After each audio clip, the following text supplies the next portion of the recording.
Greetings, everyone. Molweni. Dumelang. Abshed. Goeiemorgen. Thank you so much. Thanks for working with me. I'm going to observe all protocol first. I'm not a good protocol person, so welcome, Minister McKenzie. We're fortunate to have you here today, and we're looking forward to hearing what you have to share with us. I'd also like to welcome in absentia our Deputy Minister for Tourism, Megi Soju, who was with us the whole day yesterday and the whole evening.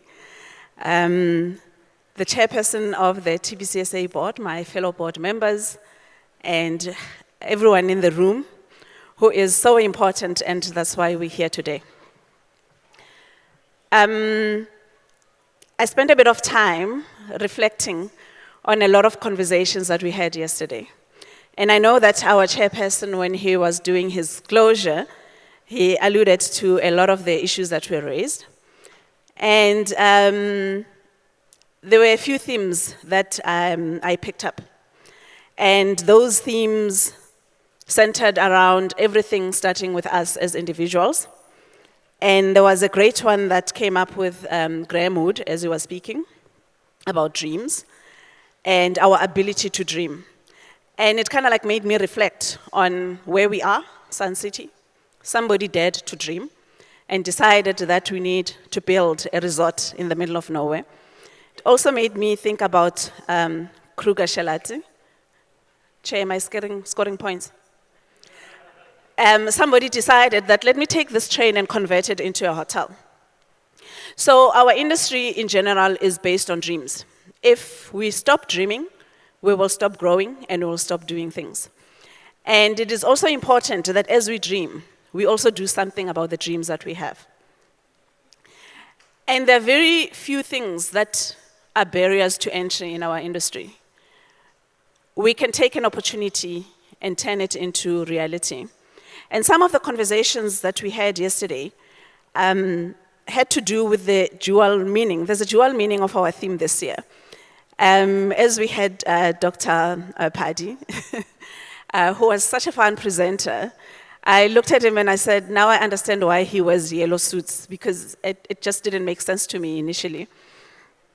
And part of it is taking what you have, doing the research, and turning that data into something that is meaningful.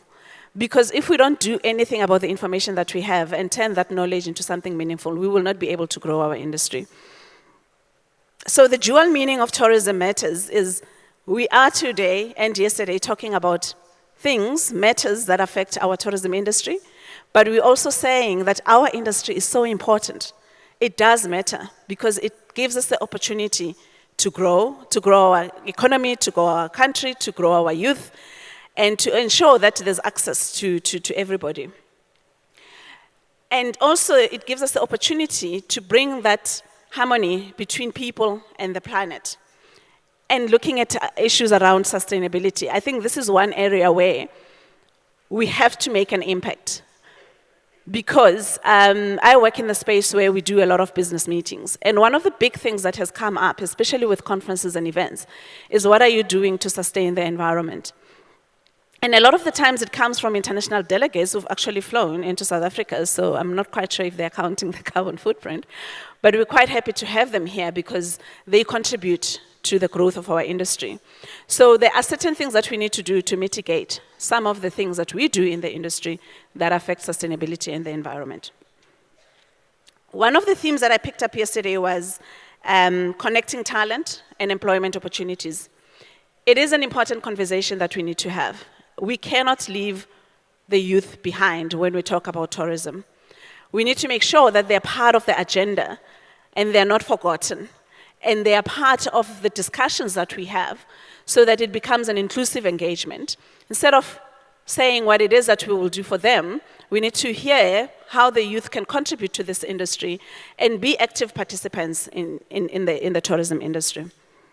Looking to the future, one thing that came to me was how interconnected we are as humans and how tourism is core to our humanity.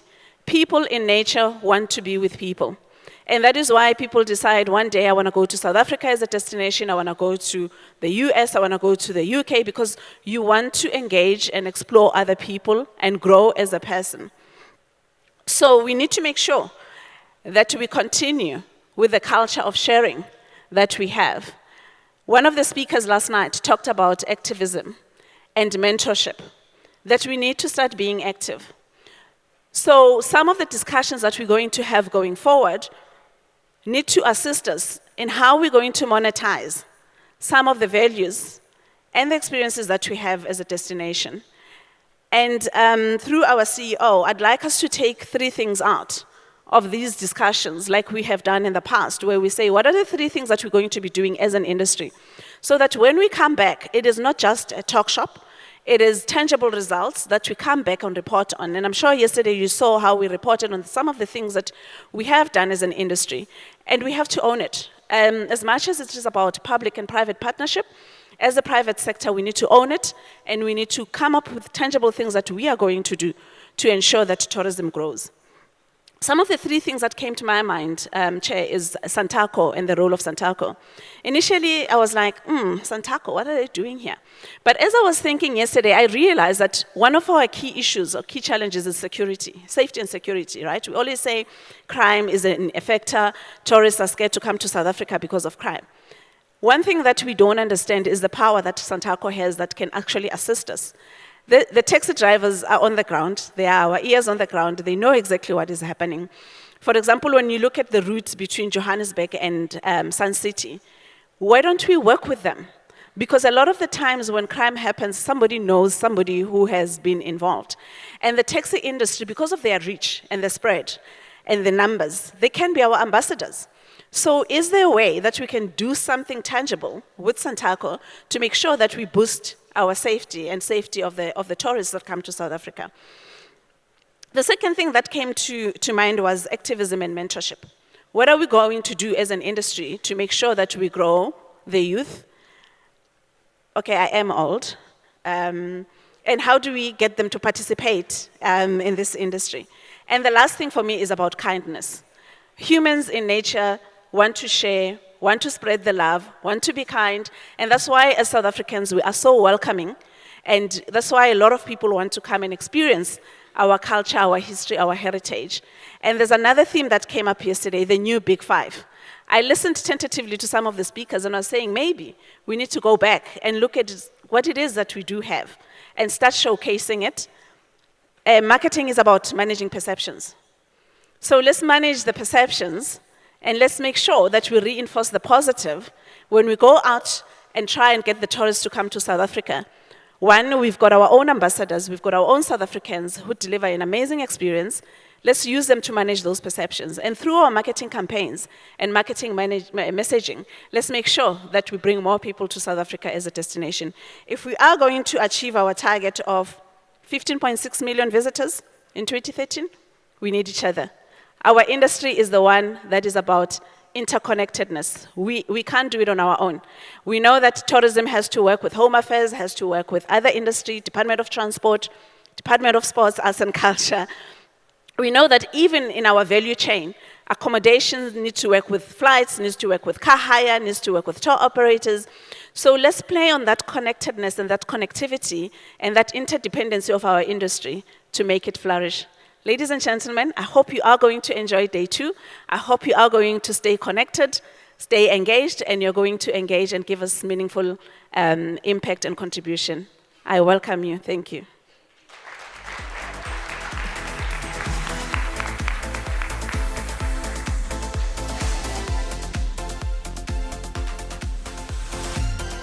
So we'll now move on to the next speaker, but before we do that, just recapping, I love how you put it, Lindelwa, because there's a quote that says, collaboration is multiplication.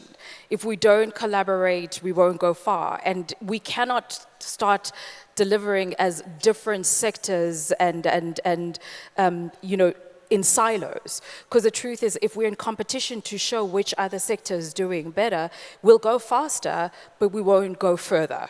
So we need to work together as a collaboration. Home Affairs, transport, arts and culture, tourism, it's for the benefit of our country.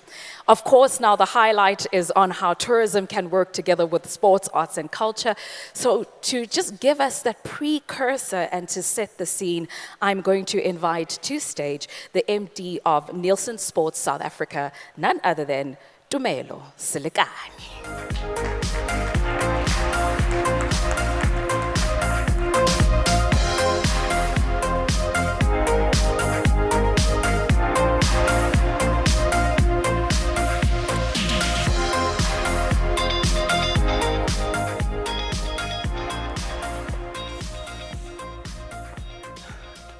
Good morning, ladies and gentlemen, fellow delegates to our minister, all protocol observed.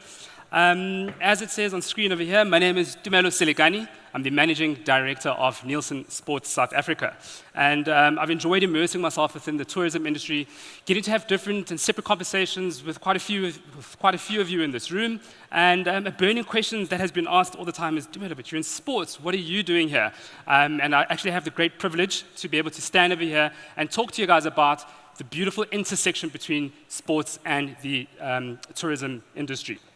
So just to go and take you guys on a journey, on a trip, as you guys all know, we are in the tourism industry, so I thought I should bring that into my presentation today. So I want to basically take you guys through a few various stops, just in terms of what it is that I want to go and discuss today. I want to share a few South African sporting highlights with you. I want to talk about sports globalization, destination events from a sporting perspective, sports influencers and how we can utilize them to leverage different campaigns and obviously boost the tourism industry.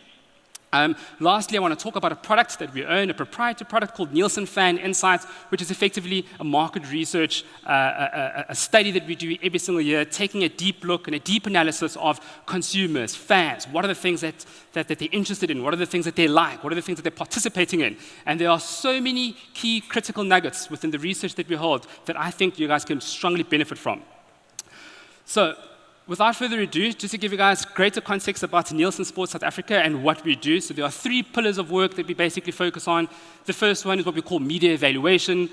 We work quite closely and quite largely with a few rights holders and teams within South Africa. So what we do for them is we go and we track their sponsorship behavior, all the brands that effectively sponsor them, and give them the commercial viability for them to be able to succeed within the sports industry. We track those performances and obviously we give them their ROIs. We work with the bigger business corporates in terms of providing them strategic consulting. Which rights holders should they be sponsoring? Why should they be sponsoring them? Where should their brands be located? Et cetera, et cetera. So we provide all sorts of research and white papers to help inform brands and the decisions that they make. And then again, as I touched on in terms of a market research perspective, we pride ourselves in just making sure that we understand our South Africans and we understand what it is that they want and what they need. And we bring back those data points and we take them back into the industry and we basically make important decisions with all of that data that we effectively find.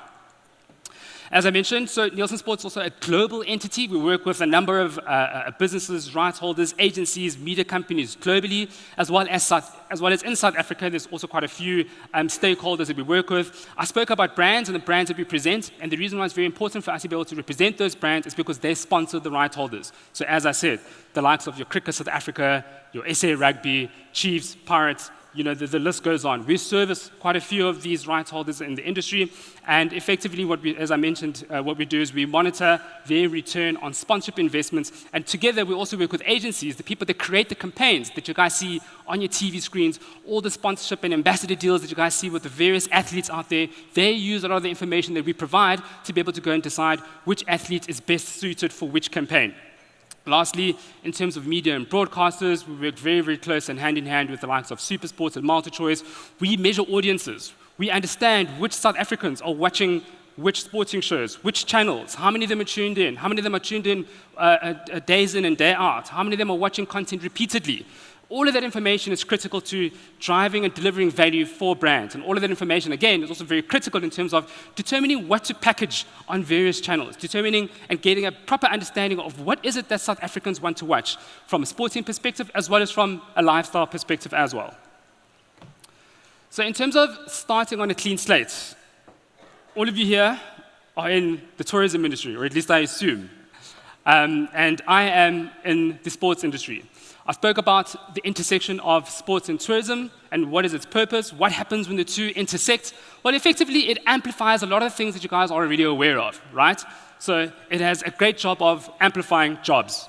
The other day when I was here on day one, I think it was, in fact, on the first evening, I heard someone mentioning that tourism creates jobs.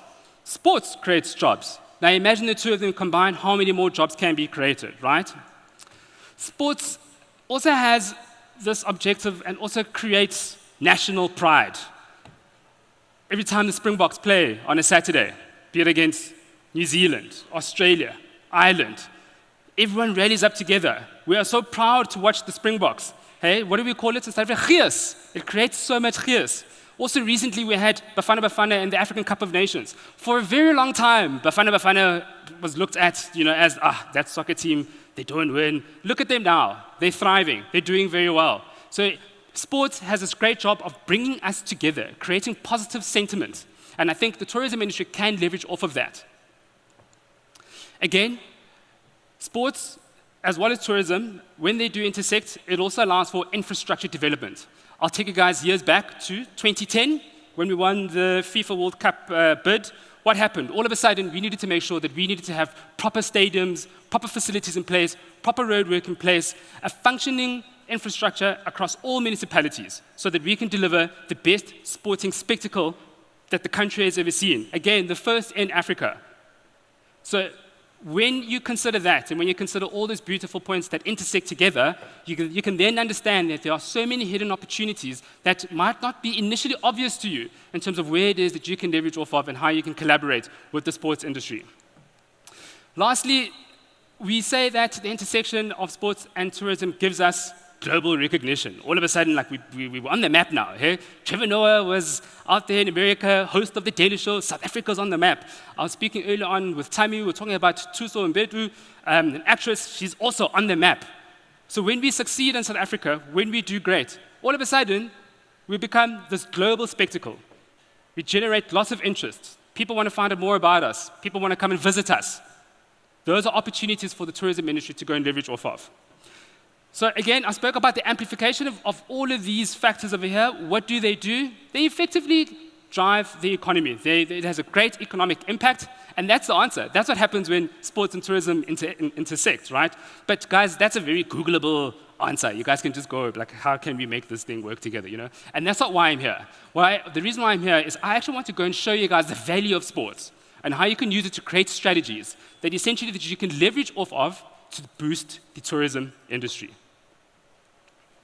So, I want to bring you guys a little bit into my world. I want to show you guys a lot of the stuff that I effectively work with and deal with on a daily basis.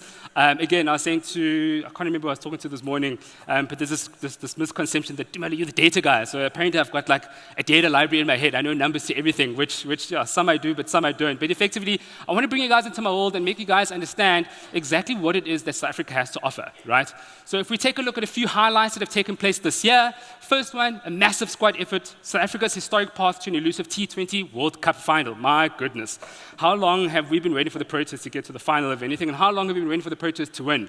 Unfortunately, we didn't make it out this round, but it was an amazing spectacle to watch. To give you guys a bit of context, there were 2.8 million total unique people that watched the final of South Africa versus India. And when I say total unique, I basically mean individual people, no duplicated people. So at a single moment in time, that's how many people watched our South African cricket team try to win the final. Secondly, South Africa secured Total Energies CAF AFCON bronze after an impressive shootout. We all know our Bafana captain over here, Ronan Williams. He was a spectacle in the goalposts. Saved quite a few penalties for us. Unfortunately, again, couldn't get us right through to the finals, but we managed to walk away with a bronze medal. And take a look at that number, 10.3 million total unique viewers. Just watching that one match, Bafana versus Nigeria. Hey, that rivalry that we have with the Nigerians. It's testament, and it just shows you the support. Again, speaking to national pride. We love it when our teams win. So seeing that many people backing our boys is amazing. And again, speaking about the 196 million consumption hours, what that basically means is that those people, those 10.3 million people, if you were to quantify that in hours, that's how long they spent watching that match, be it live, repeats, highlights, whatever the case might be. That is how much value lies within the football that we offer here in South Africa.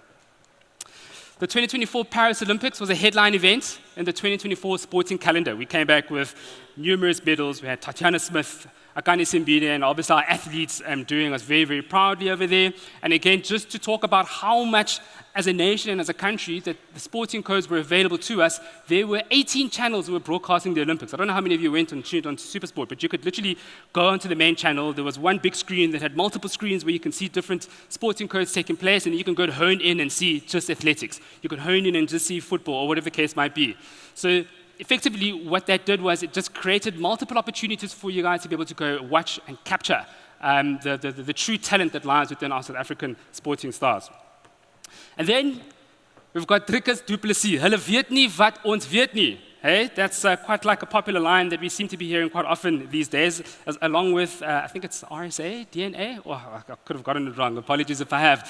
But let me tell you guys something that you don't know, right? Ever since Driekus du Plessis started fighting in the UFC, from his first fight, he only had 27,000 people watching him, and that has essentially multiplied by 1,033% to when he won the first world title, and that essentially yielded 382,000 viewers watching that fight. And then again, he went and he fought Israel, and effectively, if you look at those numbers, they're still quite on par. But what has that done? Again, talking about putting South Africa on the map, all of a sudden, people around the world know Driekus du Plessis. All of a sudden, people in the country know Driekus du Plessis. And what has that now yielded in?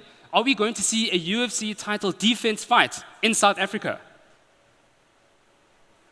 We probably will be. And what does that mean? It means that now we're going to get global visitors coming to South Africa to watch the very first UFC event taking place in South Africa. So you guys seeing that from a sporting perspective, wherever there is sports, there's an opportunity to leverage off of from a tourism perspective. So the key takeout that I want you guys just to essentially take from what I've just displayed from our South African sporting highlight is that when you have world-class content, with South Africans performing very well, it drives interests and it drives consumption and value for brands. Next, sports globalization. What is that, right? So how I view it and how I look at it is sports globalization is effectively unlocking new opportunities for local fans to access and experience the sport. I want to start here just by sharing this. So effectively, as core markets become saturated, rights holders are looking to expand globally. I'll just let that sink in for a little bit. So effectively what that means is, if you have a sporting property in South Africa or wherever it is in the world, and you reach so much value, and it cannot grow beyond what it is, you've got all the support, all the fans, all the commercial investments into it, how else do you make it grow? You need to diversify, you need to expand, and you need to go into other areas within the world. You need to acquire new fans, new commercial properties, etc., etc. So that is effectively what sports globalization is. And I've got a line over here from the director, or the executive director of La Liga, that basically reads, when it comes to football fans outside of Spain, we always say they would like to be everyone's second most popular league after their own league. Hey, how crazy is that? We've got the Betway Premiership here in South Africa. Imagine if the second most popular league was La Liga. It's so insane. And I think to be able to go and achieve something like that is great. And what that then does is, as well, if La Liga basically becomes the second most popular league in South Africa, all of a sudden, we're attracting Spanish global audiences. All of a sudden, we've got Spanish visitors coming into South Africa. So those, again, are a few of the insights that I wanted just to go and show you and share in terms of how you can obviously get value and how you can strategically leverage off of sports. So the reason why we want to expand globally, I did touch on it, we're effectively trying to increase revenue streams, to try and find other ways, different ways of making money, try and tap into other currencies. The reason why they do this is because they have an opportunity to go and sell new rights and assets to brands. There is out of all the people that are here, there's actually one person that I actually do know is sitting in the crowd. And we were talking yesterday about the Springboks and how they now have this incredible opportunity to drive value for themselves. They're doing fantastically, 4-time winning World Cup champions. And obviously they're sponsored locally by local brands, as you would know, MTNs and FNBs. But because they're so globally recognized, they're a powerhouse. They now have an opportunity to get global investors, the likes of Amazons, HPs, you name it. Right? So when you do well and when you globalize your brand, you have the opportunity to sell all these rights that you have and all these assets that you have to global investors. And then one of the other reasons why they're doing it is they want to expand their reach and acquire new fans. Again, in relation back to the tourism industry, that is an opportunity for you guys to expand your reach and acquire new tourists. So globalization is taking place. by expanding the format with games abroad, but there's no better example than the United States. Guys, the United States right now, hey, they're taking everything. Hey? They are a world-dominating force. And from a sporting perspective, all of a sudden, a country that was never really known for playing cricket at all. I mean, I was even watching the Cricket World Cup, and if you look at how many true thoroughbred-born Americans are in their team, it's quite a stark reality. But effectively, you've got the ICC T20 Men's World Cup moving from a dominant country like Australia right through to the United States. Again, the United States not so proudly known for football, they even call it soccer, but you've got the FIFA World Cup making its way all the way to the United States in 2026. We've got the Paris Olympics, well, not the Paris Olympics, but you've got the Olympics that are making its way to the United States in 2028 to be hosted in LA. And then lastly, we also have the Rugby World Cup taking place in the United States. Do you guys know the United States for playing rugby? No. So why they're there? Sports globalization, acquiring new audiences, acquiring new fans. That is the reason why they're busy doing it. Not to mention the fact that they've also got Formula One, right, taking place in the country. I mean, they were known for Indy cars and all sorts of other motorsporting events, but they've got the Las Vegas Formula One Grand Prix, the Miami Grand Prix. It's crazy, but they are essentially globalizing the world from a sporting perspective. So where does this leave Africa? Sure. All this globalization is taking place outside of Africa. Are we falling behind? Are we going to remain behind? What's going to happen to us? So Africa's macroeconomic indicators suggest that we could be the next investment destination. In fact, we are. I don't know if we all realize it ourselves, but we are filled with so much energy, so much potential, so many opportunities. Again, whether we see it, whether we don't, whether we live it, whether we don't understand it, we don't know. But what matters is that the investors need to understand that. Then the investors out there, they need to know that, right? We are the second fastest growing region after Asia, creating a GDP of $2.98 trillion. We have the youngest population in the world. I mean, our average median age is 18.6 years old. How crazy is that? Hey, in Africa? Wow. By 2025, there's going to be an expected increase of 615 million mobile users. That's how many people are going to have a phone, a handset on their device, meaning quick communication. That means using a smart mobile device to be able to watch things, consume things differently, communicate across different platforms. And then SVOD subscription, so S stands for Subscription Video On Demand Services, so your OTT platform, so things like your DSTV streams, your Netflix, that's what that is. So SVOD subscriptions are increasingly significantly, and they're estimated to reach 9.7 million in 2025. So we are we're a continent of growing opportunity, and again, this speaks very, very well for the tourism industry. So sports can play an integral role in Africa in terms of development, with several major sporting currently being hosted across the continent. I've already mentioned that we've got the first African UFC event to take place in South Africa, which is going to be very exciting. We're going to have the AFCON 2025. That's going to be taking place in the European summer, which obviously from a sporting perspective means quite a lot in terms of players and off-seasons and alignment of other football seasons that take place across the world. The Dakar Rally in 2026, so it's the first Olympic sports event on the continent. And then we've got the 2027 Cricket World Cup happening right here in Mzansi, 2 years from now. Again, great opportunity to build that national pride, that gees. Are we going to win? But never mind that. For the tourism industry, what does it mean for you guys? Are we already starting to think about creative ways to be able to bring people that are going to be coming into South Africa? Are we already thinking of ways to extend their stay? Hey, are there things that we're going to try and do to maximize off of all these opportunities? These are the things that you need to be constantly thinking about in terms of the intersection of tourism and sports. And then again, with the FIFA 2030 World Cup, that's going to be jointly hosted in Africa along with Morocco. Burning question, I'm a huge Formula One, I'm quite passionate about it. Lewis Hamilton says that he's working behind the scenes to bring Formula One into South Africa. Is it going to happen? We don't know, Minister. Is it going to happen? Yeah. So to answer that question, I was doing a bit of stalking, and I see that the minister obviously shook hands with the president of Formula One. I don't know what they discussed, but as you can see there, the quote from the president is a meeting with Gayton to discuss the future of motorsport in South Africa, including F1. So I'm quite excited to find out when we actually have an interview later to see if he'll be able to share any insights on that. And then, so effectively, the key take out of here is that rights holders and tourism bodies need to consider bidding together to bring World Championship events to South Africa, based on the tourism industry's need to increase international arrivals in South Africa. Okay, the next thing, destination sporting events. And I want to touch on place-based events and non-place-based events. Sure, it sounds like a mouthful. I don't even know if you guys know what that is, right? So to try and address what a place-based event is, it's simple. So a place-based event is an event that takes place at a specific place. It's known for that place. It can only happen in that place. I've got examples over here, such as the Sanlam Cape Town Marathon takes place in Cape Town. I've got another example over here of the Hollywood Pets Durban July. It takes place in Durban. And the reason why that is quite critical, especially from a naming convention, is that all of a sudden, when you have an event taking place in a specific place, not only are you attracted to the event, but you're also attracted to what that place has to offer. It increases awareness levels and interest levels of that specific event. Tourism industry can benefit from those things. I've got an example over here of a non-place-based event. And it was actually very difficult to find this example, actually, because a lot of our events are place-based events. But I've got an example over here of Philip. It started off as Philip the Dome by a hip-hop artist in South Africa named Casper Nyovest. And he had great ambitions to go and fill up the Dome in Johannesburg.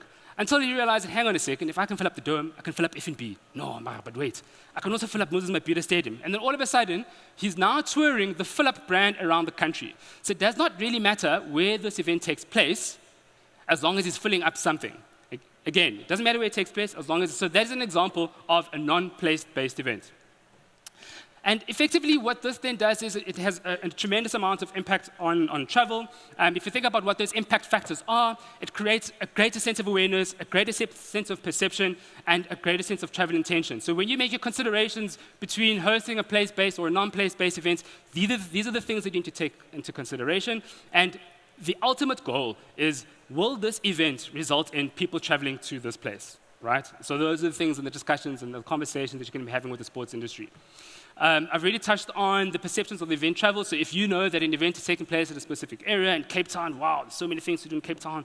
There's Table Mountain, there's Robben Island, there's the wonderful ocean, there's so many things to do. Similarly, like with Sun City, if an event is taking place in Sun City, there are so many things that you can do over here. You can go and play golf. Wow, there's like a plethora of things that you can do, but those are the things that essentially attract people to going to attend events in specific places if they know that there is other things that surround it. I'm quite conscious of time, so I'm going to try and rush through a few things, but I'll try to be as thorough as possible. But also, guys, you also need to remember from an eventing and experience point of view that there are things that need to be taken into consideration to obviously make sure that the experiences are great, and effectively live events represent an opportunity to connect with friends and family in very meaningful ways. So what we do in the sports industry, before we host an event, we take into consideration what we call is the fan journey. So from the moment they buy a ticket, what do? They buy a ticket, they plan their game day, what time am I going to leave, how am I going to leave, I want to drive, are we going to Uber, where are we going to park? There's all this planning that goes into consideration. There's a pre-event experience. Sometimes people say, hey, let's come to my house, let's have pre-drinks, let's all go together. So there's lots of all of these different touch points that takes place in this journey. And effectively, what I want to ask you guys over here is, where or how can the tourism industry tap into this value chain? There are so many different places that you can tap into this. There are so many different opportunities and experiences that you can create with this fan journey. And I've just basically laid it out in a linear format just like this. And the reason I've done it like this is to show you guys that there is a beginning and there is an end to this from a tourism perspective. When someone outside of the country thinks, I want to go to South Africa, obviously there's a whole thought process that takes place. And I think it's quite essential to take into consideration that when they're coming to buy an event, a ticket to an event in South Africa, where and how can the tourism industry tap into those places? Because you need to remember, when you're buying a ticket to an event, you're not just buying a ticket to an event, you're buying a ticket into South Africa. So what can you do to retain those visitors in South Africa beyond that event itself? What can you do while they're here? What can you do to make them come back for something else, not just an event? Those are the key nuggets that you need to take into consideration. I also want to quickly touch on the economic overview of municipalities, just a few quick slides, and I want to show you the stark differences of two municipalities. So over here is the city of Joburg municipality. This is essentially, if you look at the green circle, it's a 50-kilometer catchment area, and those are the different value chains from an economic perspective that drive the economy in those regions, across lots of things, retail, hotels, etc., etc. The numbers are quite high, so you can see in terms of bed and breakfast and guest houses, there's 1,176. This analysis is from 2022, by the way, so these numbers could be a lot higher than what they are right now. But effectively, what I want to try and make you realize is there's a great opportunity and there's a great hub of activity taking place from an economic standpoint that you guys can benefit from. But the stark difference is that if you were to compare yourself to a town like Gqeberha, for example, 50-kilometer catchment area, and there aren't so many blue dots, red dots, etc., etc. So again, in an area like this, there are so many opportunities to drive up this activity and create opportunity to boost the economic impact of that municipality as well. I'll skip this because I have quite touched on this already. And my key take out of it is capitalize on place-based sporting events by strategically leveraging heightened awareness and interest surrounding major sporting events in South Africa. So you just try and integrate all of your practices and everything that you do into the sporting industry. I'll be very, very quick. I'll click through now. And then just to quickly go through and just talk about sports influencers. We obviously know that influencers do a great deal from a marketing and awareness and a reach point of view. Great campaign with Trevor Noah. And basically what that does is it just amplifies and it boosts your reach. There are a number of different sporting influencers that have created different things, and effectively there's been a switch from a trend point of view in terms of what, or the job that influencers have to play. So they've been converted from amplifiers, and they now basically have turned into creators in terms of people that are creating events, they're broadcasters and they're sponsors. And the reason why they're doing this is because they're trying to successfully engage Gen Z, because if you engage Gen Z, young audience, you basically grow that audience and they become sports fans down the line. Again, there's a link there to tourism. I'll just click through over here and just show you that there's different sports influencers doing different things, creating content. Some of them are creating events with a number of high-level athletes out there. Again, some are busy earning as broadcasters. And I want to try and bring you guys to this slide over here and just say that our own athletes can be ambassadors of the country in a number of ways. So it's about tapping into all of these things, creating campaigns and creating a greater understanding of how can we utilize Siya Kolisi, for example, who just played in France and is now back in South Africa, to draw the French audience into our brand. How do we utilize all these people? And in the right-hand corner over there, I've just circled Faf du Plessis because you guys might not know this, but cricket in South Africa is most watched by Indians in India. I don't know if you know that. And again, Faf du Plessis has a greater audience or following on social media by Indians in India. So how can you then create strategic campaigns around these athletes where all of a sudden you can partner up with them and you can attract global audiences because those global audiences follow those exact people? So again, just please try and strategically use your influencers and brand ambassadors within the tourism industry, just leveraging off of their sporting abilities and the eyes that the global industry sees them in terms of heroes. And then lastly, I want to talk about this Nielsen fan research proposal that I've talked to you about. Again, it's an annual research drive that we do, try and understand exactly who the audiences are, what are they consuming, what are they watching, what are they interested in, and through that lies data that the tourism industry can also utilize. So there's a quick few visual slides over here that I've just taken you through. And we've got information and research that spans right across the African continent, across 14 African countries.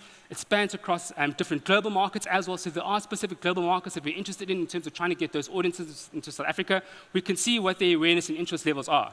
And we conduct this survey online, and there are the reasons why we conduct it online. So 81% of South Africans are engaged online. 67% of South Africans who are online are aged between 16 to 69. So there's quite a few reasons why we do the study online. It's also very quick, it's very cheap, it's very easy, and the results come out quite quickly. And if you look at some of the lifestyle interests that that study exhibits, so it shows you that a lot of South Africans, for example, are interested in cooking. So 77% of our South Africans are interested in cooking. 75% of our South Africans love attending music festivals and events where they can experience food outside of their homes. And those that also do love eating love fine dining. They love great food experiences.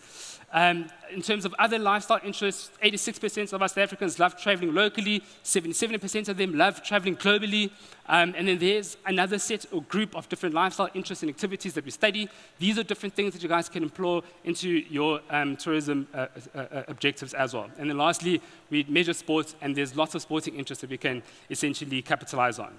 So, in closing, sorry. So in closing, there's quite a few things, or 5 things that I just want you guys to please just take away with you when you go home and when you go to your boardrooms, your organizations, and you speak to your marketing teams and people that are busy creating campaigns in terms of partnerships and sponsorships that you want to be involved in, is effectively you need to have strategic event selection and collaborations with the right people in the sporting industry. You need to have curated fan experiences, curated touch points, just using lifestyle research. Data is king, so please make strategic and informed decisions using data. You need to maximize influencer partnerships and content creation. You need to prioritize quality and global appeal. So anything that you do, anything you partner in, has to be very, very impactful. We spoke about the SAB Delicious earlier on. It's taking place this weekend. It's an impactful event that draws lots of crowds and lots of audiences. And then lastly, whenever you have campaigns, always track and measure your KPIs to check if you're on the right track. Are we succeeding or we're not succeeding? If you're not, then pivot, try something new. But all of this cannot be achieved if you do not have focused intention, because that is what's required to get this right. Ladies and gentlemen, thank you very much. I'm so sorry. I'm saying to him, Tumelo, breathe. You did well, bud. You did very well. It was jam-packed, but you did really, really well. I'm going to invite you to come and take a seat over here. So we're now going to go into a different section, but he's still going to be running it as moderator. And we're very privileged to have Minister McKenzie in conversation with Tumelo. Just a precursor to everybody, we won't be able to take all your questions, so we do have time constraints.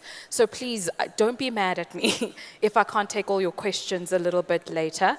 But we will endeavor to take a few afterwards, because he's got other deliverables that he also has to get to before the end of the day. The panel that is coming up next, you all know who you are. Please, can you already go to the sound desk and get yourself mic'd up, because we want to make sure that everything goes as seamlessly as possible. I'm just checking with the team if we're going to do the thing now or later. Now. Okay, fantastic. So before I call Minister McKenzie onto stage, please cast your eyes on the screen and watch this video.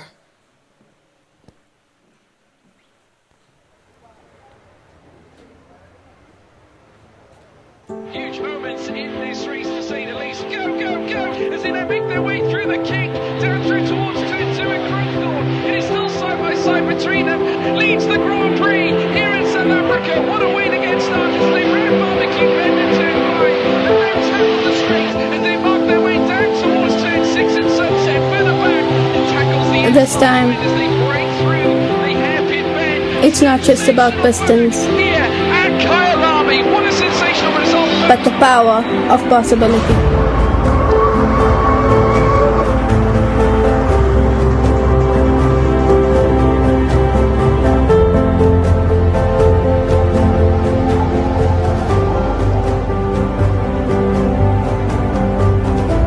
This time, it isn't just the fuel we put in, but the passion that fuels us.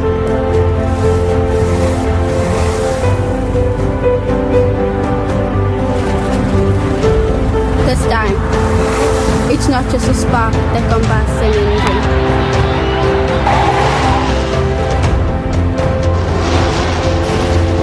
but the spark that fires up a generation. This time, those same ones who were told there was no way,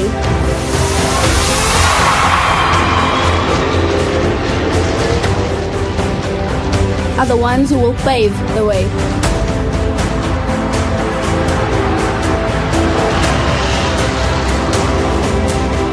This time, our street talents will bring the world to our streets. Because this time, it's not turbocharging a car, it's turbocharging a nation to live again. This time, it's more than just one driver, but millions of us. This time, it is not just Formula One, it's our formula for moving South Africa forward as one.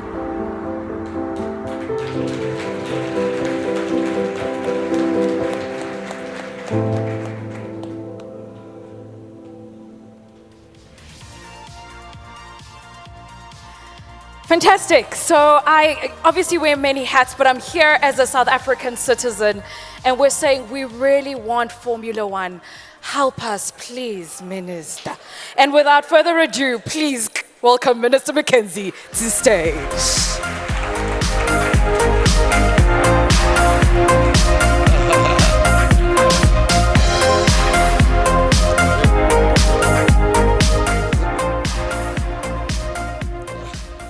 Thank you, ladies and gentlemen. Wow, what a powerful and passionate video. And yes, as I said, I'm quite a Formula One sports fanatic, so I also can't wait for the day that it gets here. Minister McKenzie, welcome to Sun City. I think it's quite fitting that we're having this discussion around the intersection of sports, arts and culture and tourism in a place that vibrantly embodies all of those elements. And effectively what I want to start with, just by diving into a lot of these questions, is for us to get a view of your mission and your vision, and how do you see the intersection of arts and culture and sport contributing to nation building and social cohesion in South Africa? No, thank you very much. Thanks for the invite. I think before we speak about anything, we need to speak about the GNU.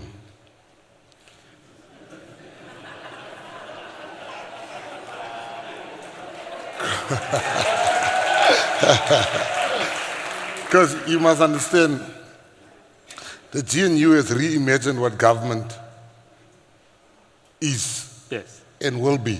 Yes. But sectors and industries like you are also guilty, TBCSA, you've not reimagined your business. But the biggest driver of your business is government. And government is reimagined, but TBCSA is not reimagined. It's a misalignment.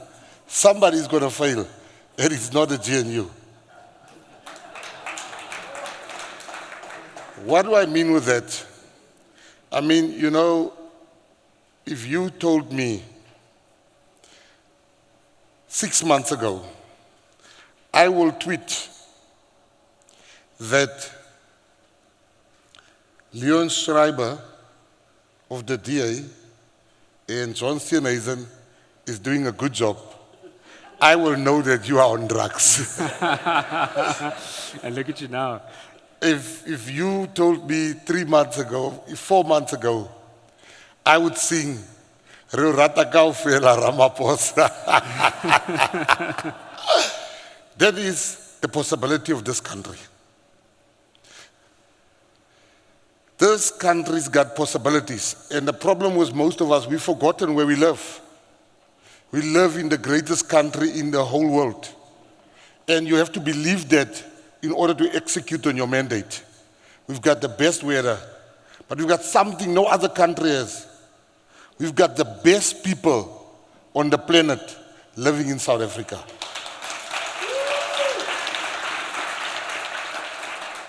So I've taken my job. A lot of people said, oh, he's so excited for the job. I think first I must say, because when people talk about excitement for the job, they speak about salaries, they speak about the cars. So I need to just set the record straight here. Firstly, I don't take a salary. I donate it right back. Secondly,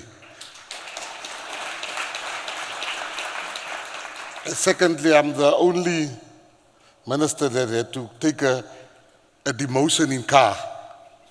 Because I went from a Bentley to a BMW. Or whatever car they gave me. So I do this for the love of the country. And I'm excited because I've seen the possibilities. Sure. I wanted with all my heart, for reasons we're not going to speak about here today, wanted to be the Minister of Home Affairs. And the president told me, Abahambe, you will take this one, you will not take this one. And I want to say to you that, you know, I said it, I think it's the third time I'm saying it. If the president had to call me tomorrow and say, Minister McKenzie would like to move you to Home Affairs or to police, I would really implore him, I would really ask him not to move me. Because I believe there's two things. I love sport with all my heart. But I've realized that the most important thing in this country is social cohesion.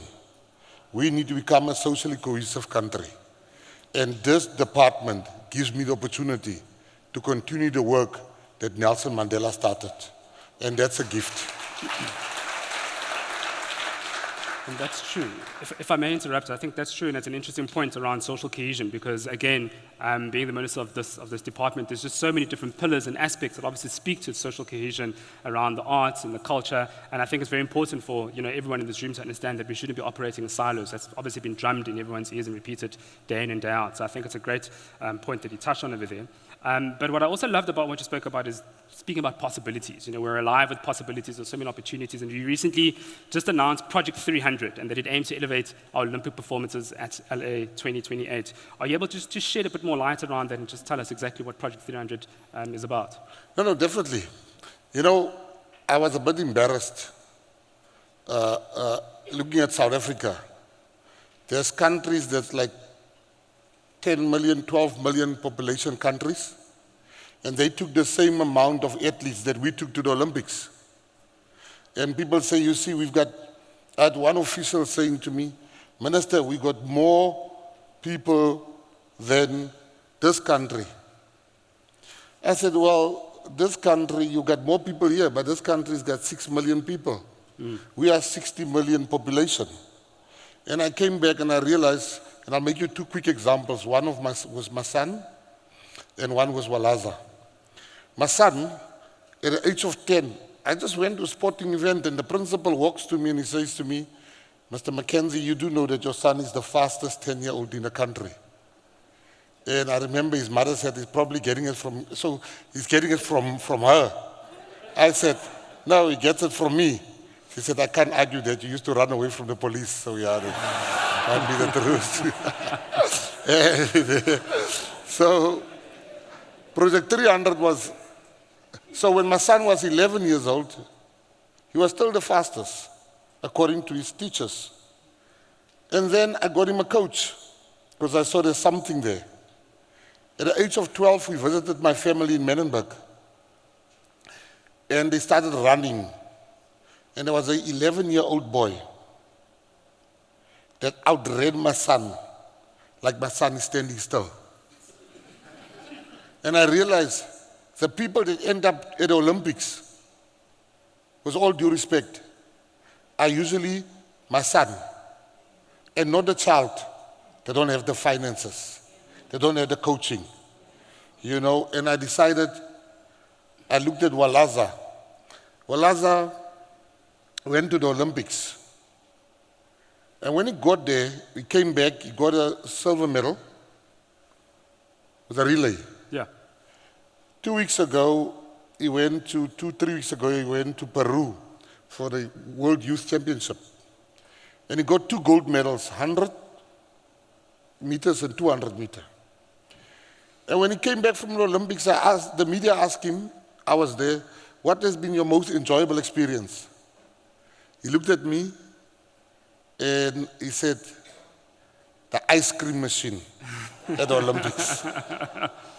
So it's such a deep thing he said there, that your kids don't get excited for ice cream anymore.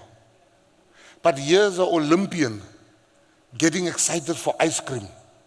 It shows you how privilege has blinded us to the possibility of what we could be and what we could do to become a top nation. So Project 300 is me looking at it and say, how do I fix? And I'm going to come to the F1 thing because I know you're not going to let me off the hook with that one. And I'll give you breaking news about that. Project 300 for me, we've taken, I think, 145 athletes to the Olympics. In LA 2028, we want to take 300 of them to the Olympics. But the question that has been asked for 30 years in South Africa is the wrong question. By everybody that see themselves as progressive. They ask this question: why is there no black players in the cricket team? Why is there no black players in the Springbok team? Everybody seems to be on that question. And that's the incorrect question. And they are not sincere when they ask that question. Let me tell you why you're not sincere when you say, why is there no black people? Because I tell you honestly, people want to be politically correct. I don't want a team that's not the best team at that moment. And we must say it. But the problem is we ask the question where we say, And this is about Project 300. Everybody asked the question and say, why is there no black players in the rugby team or the cricket team for that matter? But the question you should be asked is, you want equal outcomes, but there's no equal access. We should ask ourselves, why is it that black students till today don't have swimming pools at the school? Why is it that black students today have never seen a pole vaulting net or a stick? We should ask, why is there no wall climbing at black schools? You will never get a wall climbing Olympian if you don't have it right now at the schools. So as a minister,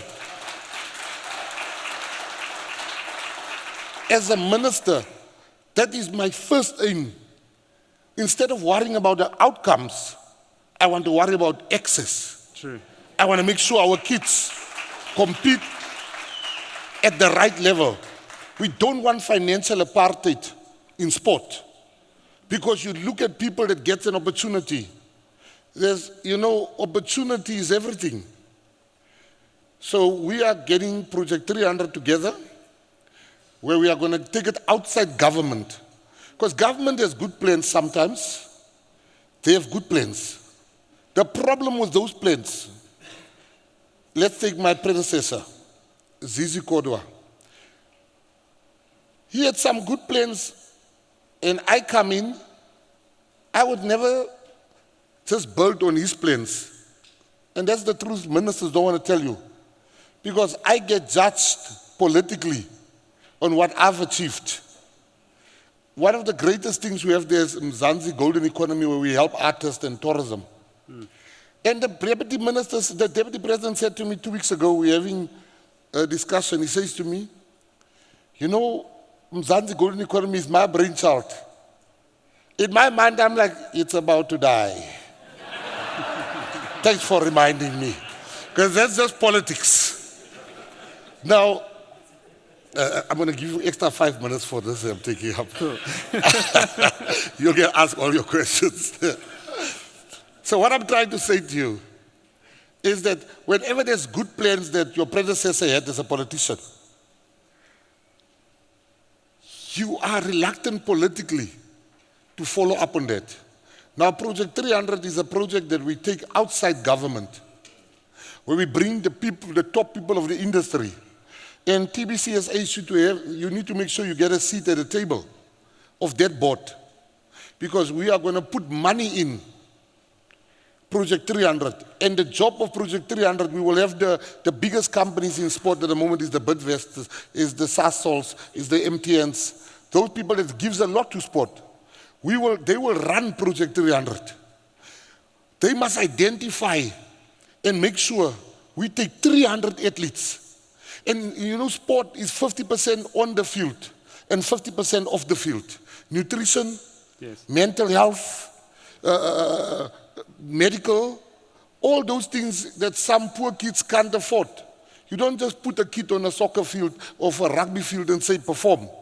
There are factors, the right nutrition, the right mental health, the right circumstances where he stays. Project 300 will give them stipends. We will identify people, and we say we will look at you from today till 2028, because there's something here, and we want to nurture the talent. Somebody saw something at Walaza. Today is the fastest under 20 person in the world. And that's what Project 300 is about. That we as a country, not as government, as a country, must make sure we have 300 athletes at LA Olympics, and we will definitely get more medals. Nobody should stay because they have poor parents. Nobody should stay because they don't go to a private school. It has come to an end when I was appointed. Wow.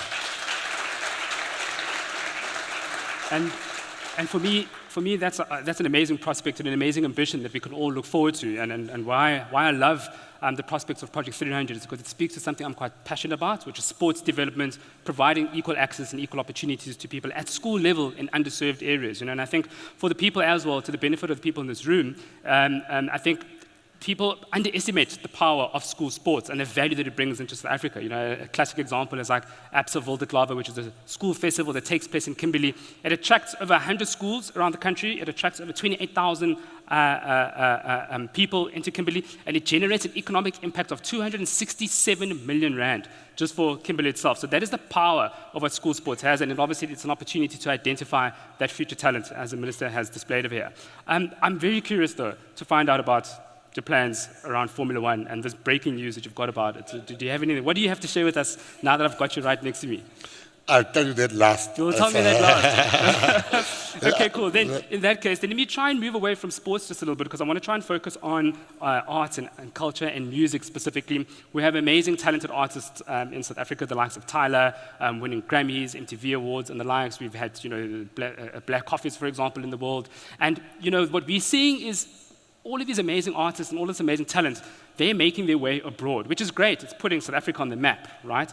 But you know, I think there needs to be consideration and thought behind, is there anything that we can do to basically support those artists, give them that exposure that they need by keeping them within South Africa? And rather, instead of them going out and showing the world who we are, let's rather show the world who we are where we are right now. So are there any thoughts and ideas and plans that are in place to try and retain the talent in here, to try and nurture the talent, try and spread them across people that aren't even noticed, and again, in underserved areas, underserved communities, make them these world-recognized stars? And what is it that we can do to bring global visitors and global tourists to come see all of that talent from a music and culture point of view in South Africa?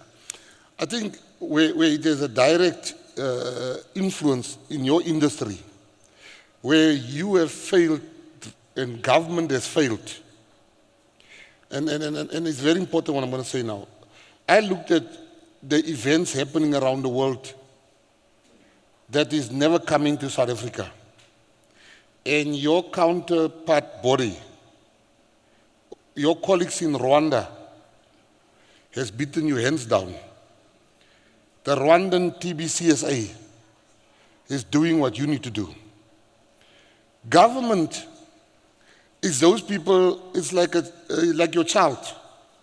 They will not go shower until you tell them it's time to shower. They will not tell you to, they will not go sleep until they tell you. You will see the baby sitting 11:30 chilling, unless you tell them, you go to bed now. And that's how you should treat us.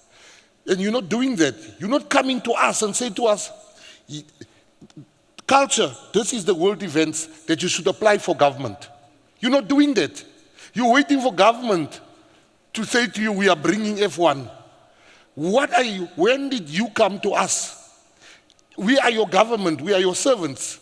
And insist, government, you've got 3,000 events happening around the world.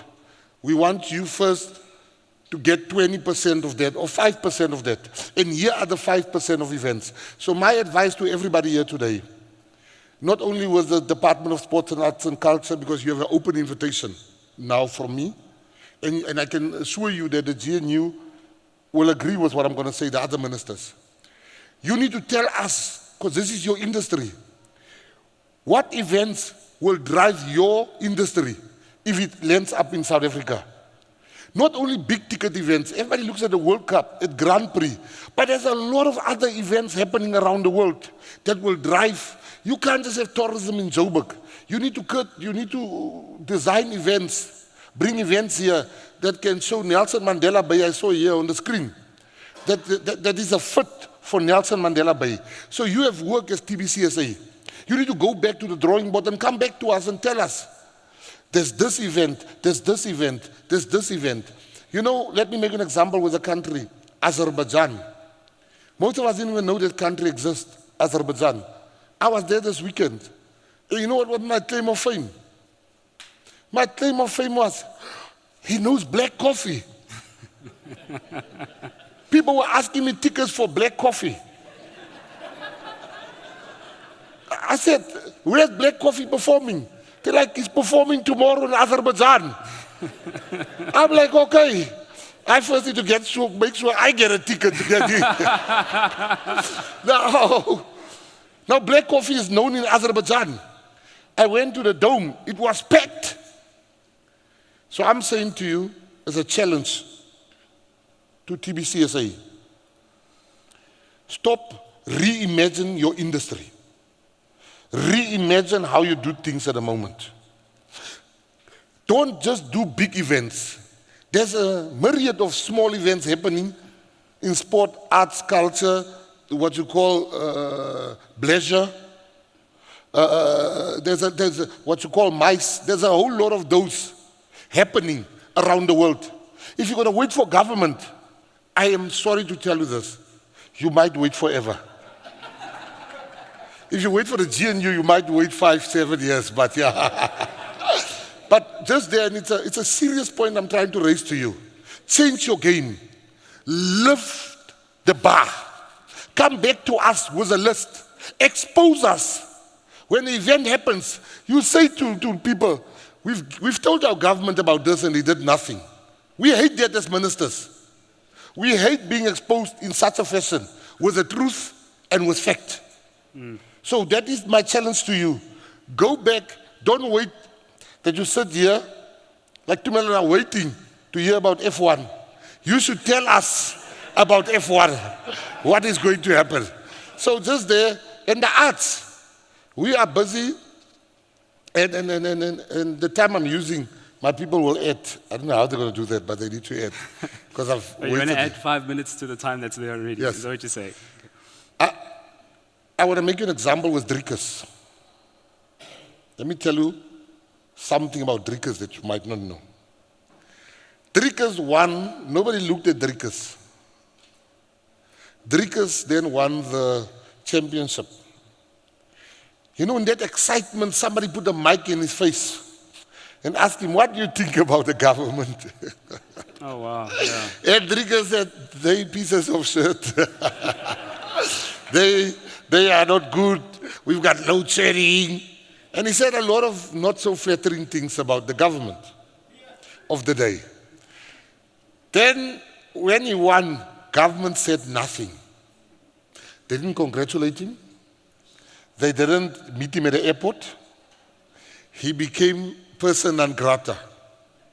So I became the minister after I've been appointed as a super fan. I was a super fan. But I paid for my own ticket. So when I was appointed, I then said I need to meet with drinkers. I called up my friend, he knows everyone. He set up the meeting with drinkers. Now in government, wherever I go, the president needs to know where I am at any point in time. So you have to say, this is my schedule, I'm going to be here. Yeah. So then some of my friends in government found out that I'm meeting drinkers, my friends in government. They all told me, don't go there. Don't do this. Don't meet drinkers. I said, why? No, because he said bad things about the government. I said, he never. They said, no, we'll send you the video. And I got 10 videos from different friends showing me what drinkers said. I said, no, he didn't. He spoke bad about that government. He's never said anything about the GNU. We are now in the GNU. I'm going. So I met drinkers when I got there. They had a bet going that I wouldn't rock up. And I rocked up. And drinkers posted the picture. Yes. People don't know this. He posted our picture together. And the UFC, Dana White and them, Yes. saw the picture. And they said, we're going somewhere. And we made contact.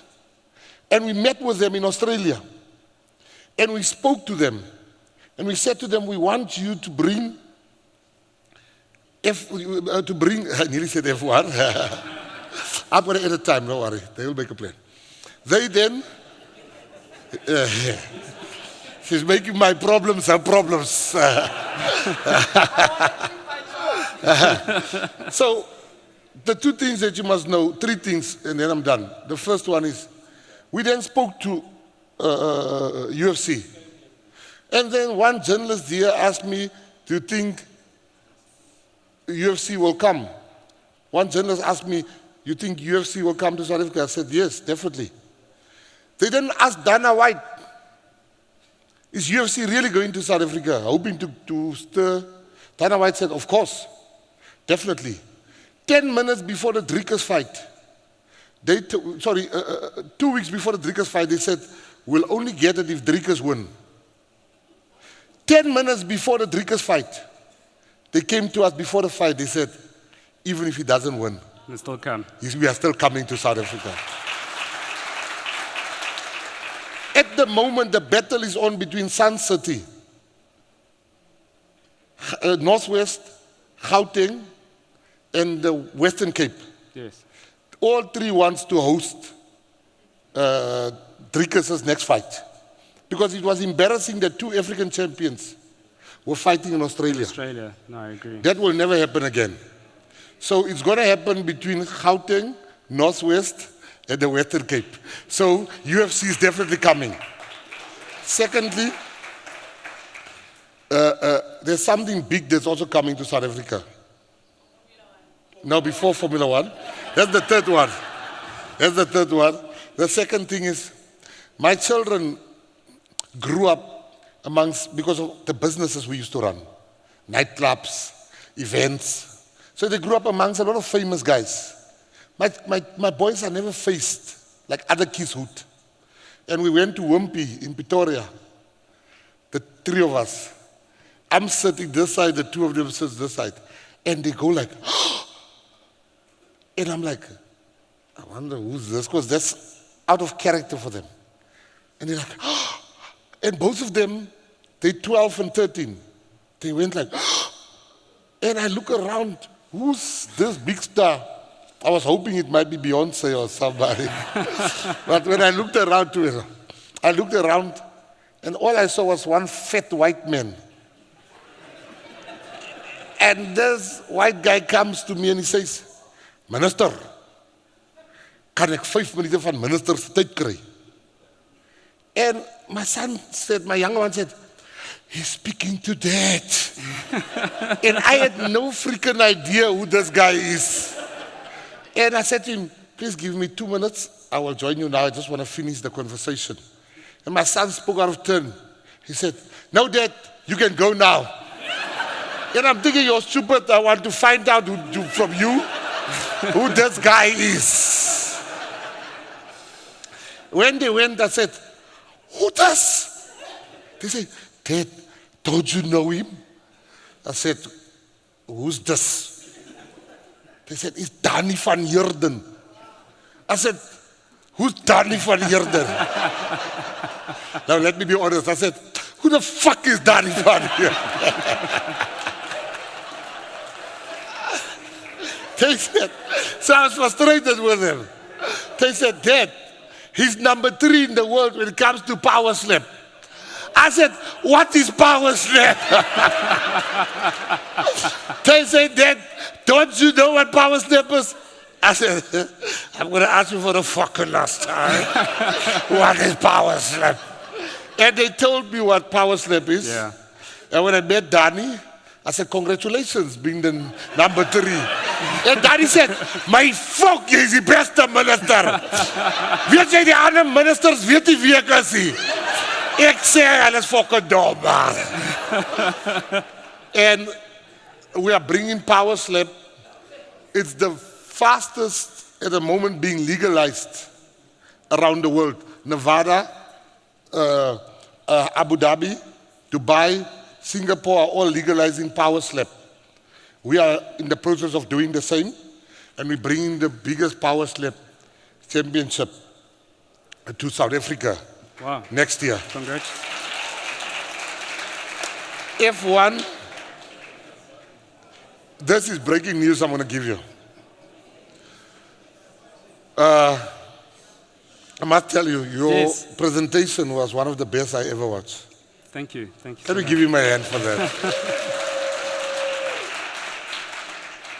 What has happened with Formula One, and you need to know this as South Africans, it has been a power play between business people and politicians. We have been twice to F1 saying we want to host it. And we never hosted it because egos was at play, political connections was at play, closeness to some players was at play. Billionaires was throwing the weight around. And when you put all of that in a room, you never get to host the event. So we've been to the altar twice, and we never got married. I then came in, and I made it public. I said, everybody back off. Stand back. Because everybody tell me, we can make a meeting with this one, we can make a meeting with this one, we can make a meeting with this one. I said, I'm the minister. I will find my way. I want to speak to Tarzan, not the apes. Because that has been the problem. They've been speaking to the apes and not to Tarzan. And I went to Abu Dhabi with the help of the Azerbaijan government. The Azerbaijan government, the minister, Mr. Fairid, helped me to meet the Tarzan of F1, Stefano. He is the group CEO. Nothing happens without him. Yeah. I met with him. We sat down. I told him, I apologize for wasting your time in the past. I told him only 3 things. Number 1, I apologize for wasting your time in the past. Secondly, a lot of people you are speaking to at the moment lose their numbers because they don't speak on behalf of us. I am here, and I will put this together. And thirdly,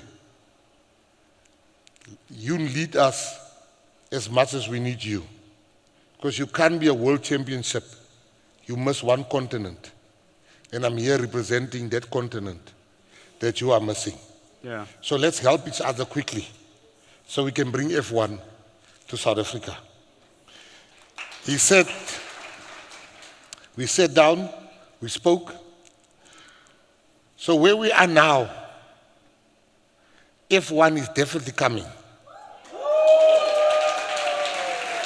You heard it first. The only people that can make F1 not to come, it's my office. Now, Rwanda has never threat. I said respectfully to the country, they don't have the track that's needed to have a F1. Secondly, you talk about the street race. Rwanda is very hilly. Those cars are very light. And respectfully said, you can't compare. What F1 told me, they're no longer looking for a 1-year or 2-year deal. They want 5 years. I said, I'm sorry, I didn't come here for 5 years. I came for 10. Wow. And they smiled. So there's certain things that they told us to go and do. And if F1 doesn't come to South Africa, it is not the fault of Formula One or the Liberty Group. Yeah. It is our fault. Because we know now exactly what is it that we need to do. So if it doesn't arrive, don't blame F1. Blame me. Because I am overseeing those boxes that they told me to tick. And if you know me, those boxes will be ticked. When we go to Qatar, Grand Prix is our next meeting to go and see if we've ticked those boxes. I can tell you half of those boxes has already been ticked. The next morning, the president, which is the boss of bosses of FIA, requested a meeting with me.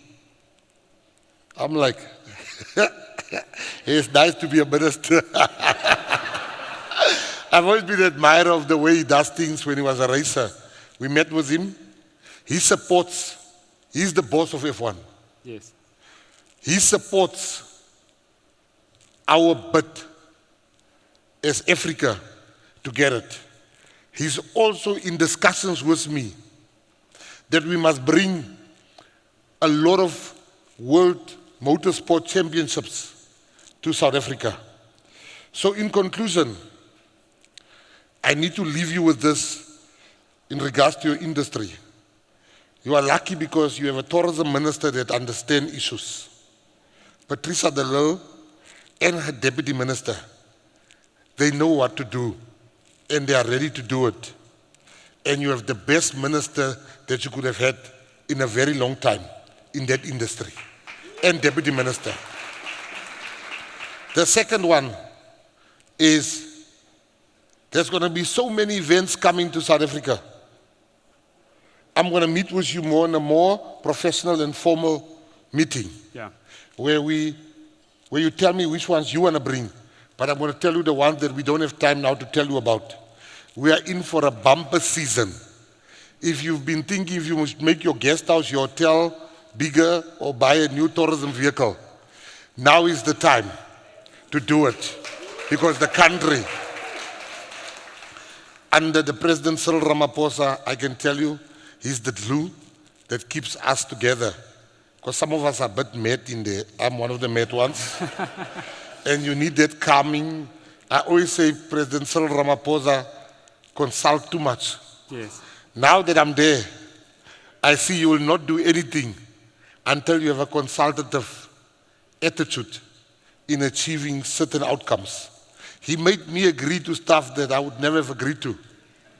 And that shows you our country is going to be one of the best. That's amazing. In conclusion, yesterday I gave a speech in Parliament. And I knew there's some people that want the stem to be removed from the national anthem. I said, you're crazy. The people, white people that was, when they were still wet behind the ears, white people when they're still wet behind the ears are the ones today that get tears in their eyes when they sing Morena Buluka Sitshaba sa rona.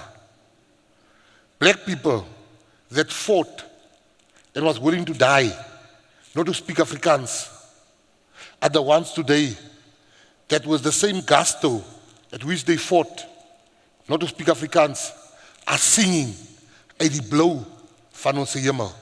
We are the greatest country with the greatest people. And whatever you do, never forget that. Thank you very much. Wow.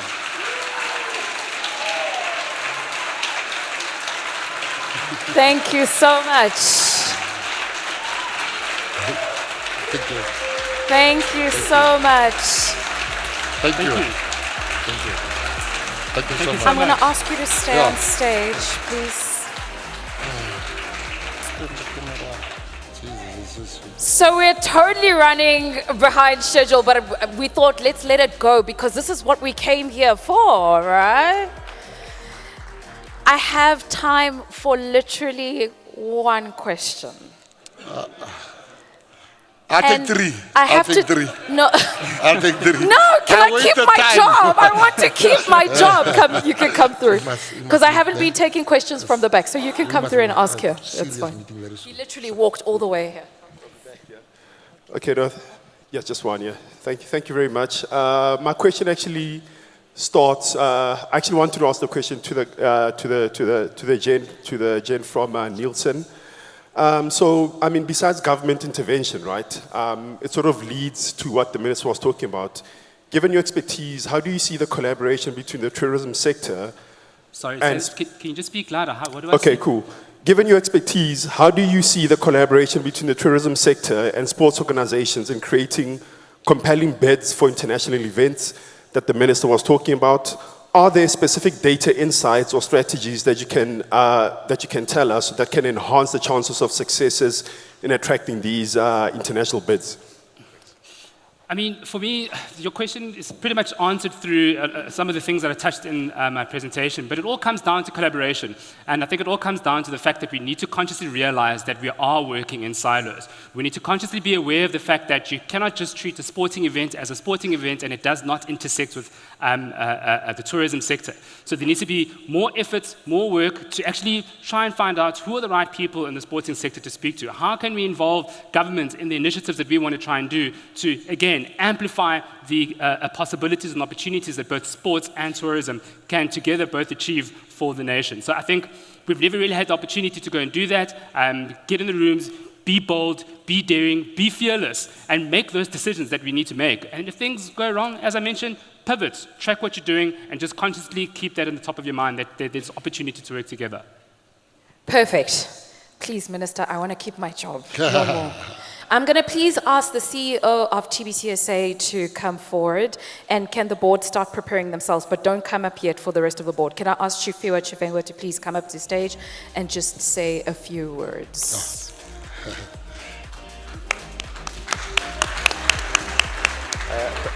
Thank you, Minister. We have heard you. You have challenged us, and we take the challenge. Thank you. And we will be engaging with your office formally to make sure that we reimagine ourselves and the events that we want to bring into the country, and to make sure that we hold you accountable, as you've said, and we make sure that we collaborate in bringing those events that you've mentioned into South Africa, because it's to our benefit as South Africa and as the tourism industry here in South Africa. So thank you very much. And we have a token of appreciation. I don't know what's inside, Minister. I think let's give Tumelo a round of applause as well as he makes his way off stage. Thank you so much, sir. Let's meet now. There's a lot we need to talk about. At this point in time, can I please ask the board of TBCSA to swiftly come to stage for a quick photo opportunity with the minister? So if we can have you centered, and then they're going to just come around you, and then we'll do a quick photo with the board.